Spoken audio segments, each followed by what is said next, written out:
Saudações a todos! Nós vamos dar continuidade ao nosso curso de microcontroladores. E o periférico que nós vamos estudar hoje, então, é a modulação de largura de pulso, conhecido como PWM. Essa é uma técnica muito utilizada quando eu preciso variar a tensão em cima de uma carga em microcontroladores como o Tiva Launchpad, que não possui um bloco que consiga converter um valor digital em analógico. Dessa maneira, eu vou utilizar o PWM para conseguir ter um efeito semelhante. Então a gente vai estudar como essa técnica funciona, depois vamos estudar os blocos dentro do microcontrolador que geram essa forma de onda e, por fim, nós vamos trabalhar a iniciar o nosso próximo projeto, que é um gerador de forma de ondas arbitrárias. O primeiro bloco que a gente precisa é justamente esse, conseguir variar a tensão em cima de uma carga. Hoje a gente vai começar a estudar tudo o que a gente precisa saber para conseguir realizar essa atividade.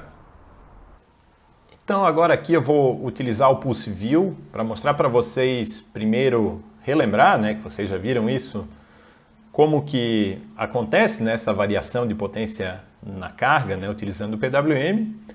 Eu já aproveito aqui essa captura para definir quais são os parâmetros fundamentais para definir esse PWM. São esses parâmetros que a gente vai ter que aprender a configurar utilizando o Tiva Launchpad. Aqui essa forma de onda, já está utilizando o Tiva Launchpad. Eu já adianto que eu escolhi dois pinos, o PF2 e o PF3, para fazer essa captura. Quando eu vou passando aqui o tempo, o que a gente observa é que o PWM do PF2 ele está aumentando o tempo que ele fica em nível alto, enquanto o PF3 está fazendo o contrário, está diminuindo o tempo que ele está ficando em nível alto. Então, se eu der um zoom aqui numa posição qualquer, a gente pode observar que existem alguns parâmetros que definem o PWM. A gente pode utilizar aqui o tempo justamente para ver isso. A gente pode observar que os dois PWMs eles estão sincronizados. Eles sempre sobem juntos. E se eu ver esse tempo aqui em cima, eu vejo que o tempo que ele demora entre duas subidas é 100 microsegundos, o que define então que eu tenho um PWM de 10 kHz.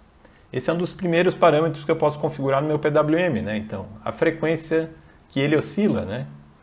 Geralmente a gente vai utilizar isso na faixa de 10 a 40 kHz, mas o Tiva não tem limitações. É que essas são faixas típicas, utilizadas para diversas cargas, e inclusive em eletrônica de potência.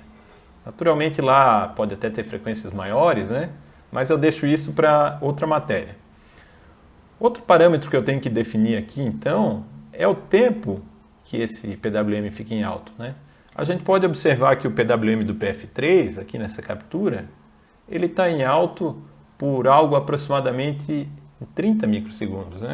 Se eu tenho um PWM de 100 microsegundos, quer dizer que o Duty Cycle desse PWM é 30%. Então, a tensão que eu vou observar, fazendo a média disso aqui, naturalmente é 30% da tensão máxima que eu coloco nesse meu PWM. Se eu não coloquei nenhum acionamento de potência, isso então é 3V3, e o que eu vou observar na média é 30% disso. Já o outro PWM está configurado para chegar em nível baixo quando a forma de onda atinge 70 microsegundos.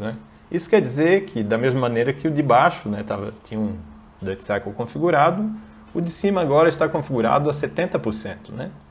Eu posso então variar isso aqui para ir variando essa potência.